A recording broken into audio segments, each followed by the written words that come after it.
خاندانوں، وراثت اور وصیت پر چلنے والے کبھی انقلاب نہیں لا سکتے۔ امیر جماعت اسلامی حافظ نعیم الرحمان کا لاہور میں اجتماع عام سے خطاب۔ نظام وہ چلے گا جو اللہ کی مرضی کا ہوگا، قانون کی نظر میں سب برابر ہیں۔ بدل دو نظام کا مطلب ہے اب جاگیرداروں کا سسٹم نہیں چلے گا۔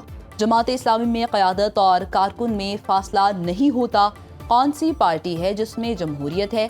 نوجوان چاہتے ہیں حالات تبدیل ہوں، سیاسی ورکرز کی عزت کرے، اختلاف کو اختلاف کی جگہ پر رکھے۔